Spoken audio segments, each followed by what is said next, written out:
I hate when women wear jeans on a date. It's like the least feminine thing I can think of. Like, don't wear jeans. If you wear jeans, I am going home. Pretty clear, right? And then you do it, do it, do it, do it, do it, do it, do it, do it, do it, do it, do it, do it, do it again. Do it. Are you afraid of what's going to happen afterwards? A little bit, not gonna lie. Okay. Okay. I don't like that. What? Tell me. You're so controlling. In what way? What do you mean? The finances.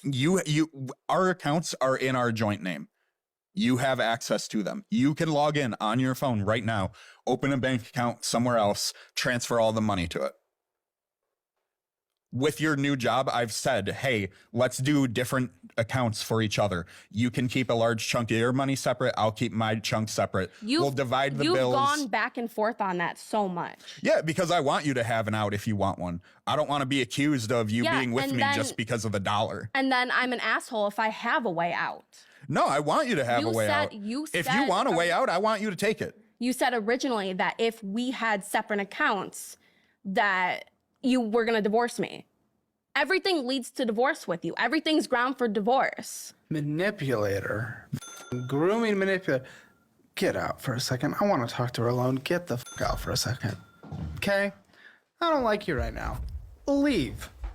He started to financially abuse me by using the fact that he paid for everything and he had the job against me. It was the bare minimum. He's gaslighting you at that point. Yeah. Every time, like, we get in an argument, he would be like, oh, well, I'm taking your vape, or I'm not buying you this, or I'm not getting you that. Yeah, he's controlling you. Yeah. And it was like, I wasn't allowed to make any note of anything. Like, if I noticed we were having less money because he was drinking more often, I couldn't say that because it was his money. And every time I needed something, even if I needed tampons, I would feel bad. And that's ridiculous. It was such an odd, horrible situation. And at that time, I had no clue. I just thought that this was normal, that all stay-at-home moms experience this, and that we all didn't have our own money. But you realize now that it's not normal. No, it's not normal. Like, people who are in relationships like that, or marriages, like, they tend to share bank accounts, they tend to have shared cards. There's no control. Yeah, there's no control. I thought that since it was his money, I was just supposed to follow suit and listen, and I did, unfortunately. You don't need cash. Call me when you get to the grocery store checkout. Let me know what the total is and I'll transfer the money. You don't need cash. If your car needs gas, I'll take your car to the gas station and fill it up for you. They don't need that many snacks. The only reason you want access to the bank accounts is because you're controlling. I pay the bills, you don't work. What expenses do you really have? I work my hands to the bone every single day, and the only thing you have in return for me is nagging me about seeing the money and seeing the accounts. You would never survive without me. This is what financial abuse looks like a lot of times, and most people don't even know that they're in it until they're trapped. The man who posted this? I hope you felt beautiful, valuable. I just want to look at you forever and ever and ever. And this?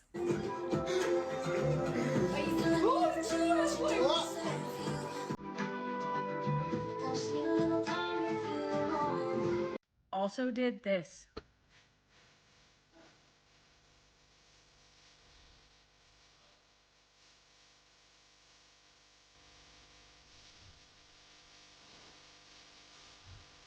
In my last post about the warning signs of a potential abuser, I talked about love bombing. And this is the classic example. Abusers don't come out of the gate swinging to get you to fall in love with them, tell you that no one's ever made them feel this way, make you think that they're your soulmate. They do this because they need you to be hooked by the time they start abusing you. They need you to see the good so that when they start abusing you, you believe that it's not really them, that they just made a mistake, that they'll never do it again, and that they love you. They need you to believe them when they say it's your fault. He was so good before, but you make him like this. You make him crazy. It's not you. It's a character flaw in them. They need you to believe that you can change them, but I promise you they don't change. To McKinley, you are so strong. Thank you for sharing your story, because it could save other women's lives. And to those commenting, you will never understand until you're in the situation yourself. Don't say choose better men, because these men play picture perfect until you choose them. And sometimes abusers are even good guys until they're married and have kids and the woman is totally financially dependent on them. Stop blaming women. We need to hold the abusers accountable. So they really said on live television that the reason why young girls are not wanting to get married anymore is because there aren't enough fairy tale movies, and that too many shows and movies are focused on career, self-improvement, and overall personal happiness. They said that that's the reason. Not the economic conditions, not the glaringly unfair realities of marriage and motherhood, not all the women coming online and accidentally exposing how terrible their lives are as a result of weaponized incompetence. It's not that. In fact, a lot of the research is pointing towards social media as the biggest driver for this kind of movement and change, because when your eyes are open, it's clear to see. If someone says they were a good father but a bad husband, I say no. Because if you're a bad husband, you're a bad father. If you're not nice to the woman that you have kids with, you are a bad father. You are not treating a woman you chose to have children with kindness and respect. Therefore, you are a bad father. It goes in reverse as well, but I'm speaking about men specifically here.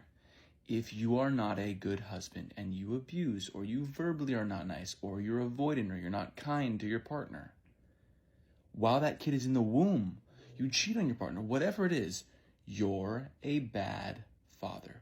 There is no such thing as good father, bad husband. If you're a bad husband, you're a bad father in my eyes. I don't see it any other way. I don't understand how you can see it any other way. If you choose to be a father with a woman, you choose to be a partner of theirs, and you are then mean to that person, and you're nice to the child, you are also being mean to the child because you're teaching them terrible, terrible lessons. And that mother gave you that child. Wake up. Love you, bye. Here is a thing nobody talks about. Women will endure years of unhappiness in a marriage, and I mean years, of feeling invisible, disconnected, like a shell of who she used to be. Because somewhere along the way, they learned that other people's discomfort matters more than their own. Hello everyone, my name is Anthony. I am the judge, the jury, and the executioner. You need to understand something. When you see the videos of the women with the really shitty partners and they post the videos and then they get mad at the comments, right? And they defend the man and they're like, you don't even know my relationship. You don't even know him. Why are you saying all these things? What you don't understand about them is there's a cultural difference between that woman and you. That woman comes from a culture where they complain about the men, and then all of the other girls, all the other ladies are like, ha ha, yeah, like, aren't they so stupid and annoying and gross? Ha ha ha ha. And that's it. That's it. They don't hear you should leave. This is really shitty behavior. He shouldn't do that. You should leave. They don't hear that. No, they weren't expecting you to say that. They really weren't. They were expecting you to say, haha, mine's annoying too, girl. Like, I get it. There's a disconnect there. I've seen a lot of older women getting on TikTok recently saying don't get married. And I just saw a video from a younger girl asking if those women are dead ass. And I don't know about you, but I am inclined to listen to older women. And when they say that getting married young and getting married and having children young ruin their lives, I believe them. It's like that TikTok sound going around right now that's like, and I never made it to Paris. You have all these women entering their 40s, their 50s, even their 60s, and they're realizing that they never got to live out their dreams and they never got to do all the things that they wanted to do in life because they chose to get married and have children before the age of 25. I'm 25 in a relationship, and literally one of the last things on my mind is marriage. If you're 19, 20, 21, and you're like, should I get married? Should I push my boyfriend to propose? Should I accept if he proposed? If you're questioning it, don't. So my husband, our son, and I were just in the living room, and I was explaining to my husband our son's school schedule. Our son starts school tomorrow, and he starts middle school. And literally in the middle of me talking, my husband just walks away. And then my son looks at me and he whispers, "Mom, he hates you." And you know what? My son is 100% correct. He sure does. AI, can you explain how marriage is a scam in your most feminist, raging voice? Oh, you want the gloves off version? Okay, here it comes. Brace yourself. Marriage, as it's been sold to women for centuries, is one of the biggest scams ever perpetuated. It's been packaged like a fairy tale, but functions like a contract where women give up freedom, labor, youth, and often their dreams. For what? For the illusion of stability and a title. Meanwhile, men have historically used it as a way to secure unpaid domestic labor, emotional caretaking, and consistent sex, without ever truly being required to evolve emotionally or spiritually. The patriarchy sold us this idea that our worth is tied to being chosen. But let's be real. Being chosen often just means being selected for how well you can serve someone else's needs. And while women are out here cooking, cleaning, managing homes, raising children, and holding down jobs, men are still asking, what do you bring to the table? The audacity. And when it ends, who loses more often? Who has to rebuild her life, identity, and credit score from the ashes of happily ever after? Yeah, it's not the one who kept his last name. So no, marriage isn't about love. It's about power. And for too long, it's been about controlling women under the guise of romance. Oh, want me to keep going? Yeah, keep going. All right, let's dig deeper. Marriage, especially the way it's been traditionally structured, isn't just a scam. It's a system that gaslights women into thinking they're winning while they're actually losing autonomy, time, and access to their full potential. It trains you from a young age to believe your ultimate achievement is being picked, not creating, not leading, not building, but being chosen by a man who, let's be honest, probably wasn't trained to emotionally show up, communicate well, or carry half the weight. It's like a lifelong job you never applied for that doesn't come with benefits, but expects your full devotion and labor. You get love bombs up front, maybe a ring if you're lucky, and then years of invisible work. And if you don't want to do that anymore, you're the one who's difficult, cold, bitter, or too much. Not the system, not the man, you. And let's not forget, marriage laws were literally designed to treat women as property. You couldn't even have a bank account or sign a lease in your name without a husband until a few decades ago. A few decades. That's not ancient history, that's your mom's lifetime. Now, if women today are waking up and saying, wait, I can have my own house, my own income, my own peace, and not be drained by a man-child, yeah, that's not rebellion, that's healing. So if marriage isn't built on mutual evolution and radical love anymore, then what is it? A scam we've finally woken up from. Want to unpack how singlehood disrupts the whole thing? Yeah, how do single women disrupt the whole thing? Oh, single women shake the whole damn foundation. Because when a woman stays single by choice, she exits the role she was programmed for. She's no longer serving the economy as a caretaker, wife, or mother by default. She's not trapped in unpaid labor. She's not playing the I'll support him so he can thrive game. She keeps her time, her energy, and most importantly, her power. And what happens then? She starts using that power. She travels, she builds businesses, she invests, she spends money on herself. She chooses relationships that feel good, not ones based on fear or survival. She becomes sovereign. That's dangerous to the system because she's no longer dependent on a man, a marriage, or even a corporation to feel safe. She's free. Capitalism doesn't know what to do with a woman who doesn't need to be rescued or tamed or sold to. She doesn't buy the lie anymore. She becomes harder to manipulate. And that ripple effect, it's massive. Other women see her. They start asking questions.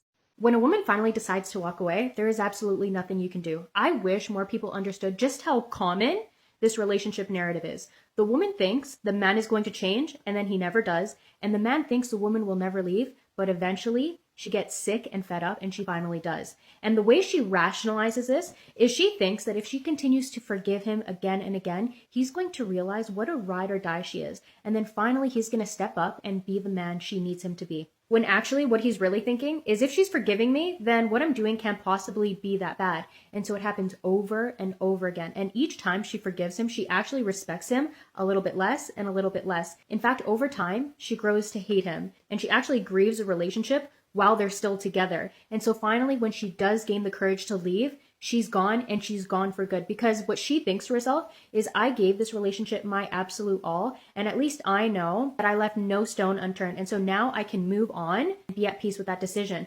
Where the guy will say, oh, she'll be back. Yeah, just like your dad with the milk. I don't fucking think so. When she's gone for good. She might have left the city. She might have even left the country.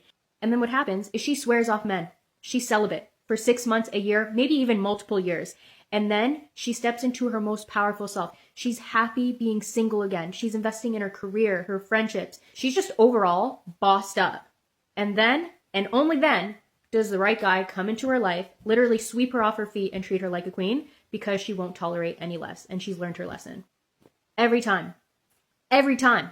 I know the TikTok sheikhs are gonna come for my neck, but I don't really believe in marriage. Not in modern day, at least, because I would say that the majority of the time it doesn't work out. And even when it doesn't end in divorce, it ends in absolutely hating and resenting each other towards the end of life. And the reality is that in most marriages, women get the short end of the stick. Like, women are the ones who have to sacrifice their careers, their health, their well-being to take care of their husband and the children. And in modern days, a lot of women are still working at the same time as doing all of that other stuff that has always been an obligation for women. I'm not like a psychopath, so there's still a part of me that like craves it. Like, I yearn for it, but logically, I just don't really care for it because I don't think that it's gonna benefit me, honestly. I feel like it's actually going to stunt my growth. It's going to stunt my career. It's just going to stunt me in so many ways, and I'm going to grow to hate that person. I didn't have to be in a marriage to have observed that in literally hundreds of marriages of the people around me. There's also a part of me that's just skeptical about the idea of being with one person for the rest of your life. And because so many people go into marriages with such high expectations, like they think it's going to significantly improve their lives, and then they're like quickly humbled within the first few years of marriage. I just feel like that actually sets people up for even more pain and heartbreak, because society and just like our families have raised us to glorify marriage or to see it as like our end all be all purpose in life. And when you are disappointed by that, you just, it leaves you lost and broken and confused. Yes, there's still a part of me that like yearns for it. I do feel lonely every once in a while, but I know that I'm better off alone. And I'm more so in the mindset of like, if it happens, it happens, but it'd have to be like the most ideal situations. Otherwise, I just don't think that it's worth the time and effort and pain. Not to mention, in marriage, a lot of women's needs and their how can I say this without pissing people off? Their desires are very rarely met. There's that aspect of it that actually leaves women feeling very frustrated. And then when they're not satisfied in their marriages, a lot of times the men will then go seek out other women because they can't satisfy their wife. Like, I just can't. Why would I put myself through that? I've seen far too many marriages that have failed, or if they haven't entirely fallen apart, they leave, at least the woman for sure, just feeling so broken and regretful of even getting into the marriage in the first place. Like, most of our moms and aunts and everybody, they're miserable in their marriages and they regret marrying the men that they married. So part of it is also just like the fact that they didn't choose well, but like, that's the reality for most women. Man, the sheikhs are gonna come for my neck. So instead of risking her husband being mad, her mom being disappointed, or people at church talking behind her back, she just stays. And she takes all of that rage and all of that disappointment and she turns it inward on herself through the way she treats herself, the way she talks to herself with that inner voice. And ultimately, she continues to stay in a toxic, terrible marriage because that feels safer than anyone else being upset. And if you are watching this and something just clenched in your chest, you already know exactly what I'm talking about. Society aggressively promotes marriage as the ultimate female achievement to mask a statistical reality. Unmarried women and married men consistently report the highest levels of life satisfaction. The cultural pressure serves to maintain a traditional structure that, according to data, often provides more psychological and health benefits to men than to women. In many non-Western societies, women face a double burden, where they are expected to contribute financially while remaining 100% responsible for domestic labor. This systemic inequality is often reinforced by cultural and religious institutions that romanticize marriage, leading to women to pursue a domestic structure that disproportionately benefits men. The lack of reciprocal social pressure for men to seek marriage highlights the gendered nature of these expectations.